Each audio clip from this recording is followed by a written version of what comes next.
మామ నా ఛానల్ ని జరంత సబ్స్క్రైబ్ చేయ మామ, నీ దయ అవుతుంది. అరే కమల్ ఎట్లారా ఈ సంవత్సరం వినాయకుని పెడదామా లేదా? ఏమరా విమల్, పెడదామంటే ఏనా కొడుకు సపోర్ట్ చేస్తలేడు. ఎందుకు సపోర్ట్ చేస్తారా? పైసలు అంటే నోట్ల నుంచి మాడెళ్తలేదు. అదే ప్రసాదం కోసం అయితే కుక్కలకే పడతారు అవులేగాళ్ళు. అట్లా కాదు వీళ్ళ బ్రో, పోయినసారి మనిషికి వేవే వేసుకున్నాం, ఏమైనా లాభం ఉన్నదా? మేమంతా బచ్చా పోరగాళ్ళు కలిసి సవసా పని చేసి గుంజలు రేకులు కొయ్యలు తెచ్చి మండపం వేస్తే నువ్వు కమల్ బ్రో చింటు బ్రో ఇంట్లో నుంచి బయటికి రాలే. ఇంత అన్యాయం ఉంటుందా బ్రో? అరే సాయి చెప్తే నువ్వు నమ్మవు కానీ మాకు పని ఉండరా? మీరు ముగ్గురు పెద్ద దొంగలు బ్రో, మా వాడకట్టలకు అందరు తెలుసు మీ గురించి. సరే సరే గానీ అయిందేదో అయింది. ఈ సంవత్సరం మనిషికి 1500 వేసుకుందాం. పోయిన సంవత్సరం మనిషికి 1000 చేస్తేనే సరిపోలే, అందుకే ఈ సంవత్సరం 1500 చేస్తాం అనుకుంటాను. చెప్పురా బచ్చగాళ్ళు, మీరేమంటారు? అయినా ఎంత వేసుకుని ఏం లాభం బ్రో, ఇచ్చేటోడు ఇస్తాడు ఏనోడు ఇస్తలేడు. పోయినసారి మా ఇంట్లో మా తమ్ముడు నేను ఇద్దరు కలిసి 2000 ఇచ్చినాం. చింటు బ్రో అయితే 200 ఇచ్చిండు. సిగ్గుండాలి బ్రో కొంచెమైనా. నీకంటే చిన్నోళ్ళం, మేమిస్తాం ఇక్కడ. నువ్వు చేసే పనులే బిత్తిరి బిత్తిరి ఉంటాయని. అరే జింటూ, మాట్లాడరు ఏమైనా? ఈ పోరగాలంతా నిన్నే అంటారు. ఇక రావిగా మాటలు, పెద్ద శుద్ధపూస. ప్రసాదం తినేటప్పుడు అయితే ముఖం కూడా స్నానం చేయడు, ఎట్లా మనిషో ఏమో. వినాయకునికి పెట్టిన ప్రసాదం కూడా దొంగతనంగా తింటాడు. ఎట్లా బ్రో నువ్వు అసలు? ఇంకా 11 రోజులైనా స్నానం చేయ బ్రో, మరి అధ్వానం చేయకు, మందిలో మానం పోతుంది మాది. అరే జంటుగా అంటే కోపం వస్తుంది. మొత్తం హౌలే కథలు చెప్తావు నువ్వేంద్రా? ప్రసాదం మొత్తం నువ్వే తింటా, వెనకచ్చేటోళ్ళకి ఏం పెడతారా మళ్ళా? అవును చింటు బ్రో, పోయినసారి లెక్క నువ్వు చిల్లర చేయకు బ్రో ప్లీజ్. వినాయకుని దగ్గర పెట్టిన షేప్ పనులు, అరటి పనులు, దోసకాయలు దొంగతనంగా తింటావు బ్రో. ఏం బుద్ధి బ్రో నీది ఇది? ఇక కమల్ బ్రో అయితే మైక్ దొరికి కుక్కకు బొక్క దొరికినట్టే ఫీల్ అవుతాడు. పొద్దంతా మైక్ పట్టుకుంది ఒర్రుకుంటా మా పానం తీసేటాడు పోయినసారి. ఆ మైక్ల మాటలు తప్ప బయట ఒక్క పని చేసేటోడు కాదు.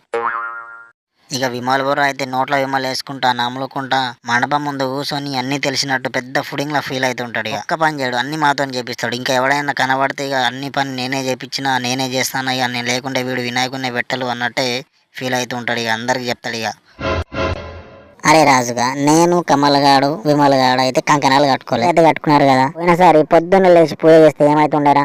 అందరు వచ్చి మమ్మల్ని అన్నాడు, పూజ తొందర అయితే లేదు పొద్దున అని. జానుగాను రాజుగాడు అయితే ఒక్కటి దాకా పబ్జి ఆడేటోళ్ళు. ఇక లే అంటే ఎప్పుడు లేస్తారు, 8 గంటలకు లేచేటోళ్ళు. ఇక వీళ్ళు కుక్కలు వచ్చి దీపాలు నూనె తాగిపోతానని అని పోయినసారి ఇంకా మల్లక్క రోజు మొత్తుకునేది. కొంచెమైనా చెవు మీద పేను వారేదారా మీకు? అంటే కోపం వస్తుంది కానీ. మండపం కాడ దున్న బోదులు వండేటోళ్ళు అవలేగాళ్ళు.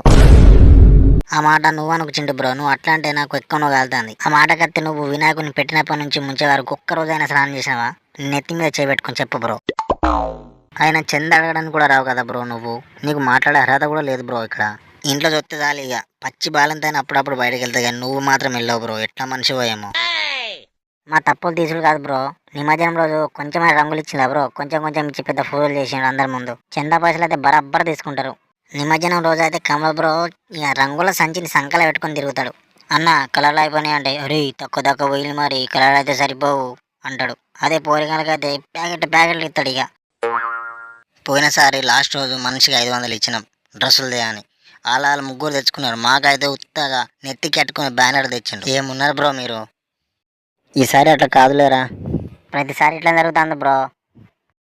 అందుకే ఇక ప్రతిసారి ఇట్లా జరుగుతుంది కాబట్టి ఈసారి రూల్స్ అండ్ కండిషన్స్ పెట్టాలనుకున్నాం. అబ్బో ఏంటో మరి ఆ రూల్స్ అండ్ కండిషన్స్. అందరూ ఎంత అనుకుంటే అంత ఇవ్వాలి. ఫర్ ఎగ్జాంపుల్కి ఈ సంవత్సరం 1500 అనుకుంటే పక్కగా అందరూ 1500 ఇవ్వాలి. ఒకడు 1500 ఇచ్చి తర్వాత ఒక 200 ఇస్తే కుదరది. వినాయక చవితికి 2 రోజుల ముందే మండపం రెడీ అవ్వాలి. అట్లనే మండపం వేయడానికి అందరు రావాలి. ప్రసాదం కోసం మనమే వచ్చినట్టు చేయొద్దు. ముందు భక్తులు తిన్న తర్వాత మనం తినాలి. రోజు పొద్దున్నే స్నానం చేసి మండపంలోకి రావాలి. వీలైతే సాయంత్రం కూడా చేయాలి. ఈ 11 రోజులు నాన్ వెజ్ అస్సలు తినద్దు. మీ చుట్టాల ఇంట్లో కూడా మీ ఇంట్లో కూడా అస్సలు వండుకోవద్దని చెప్పండి.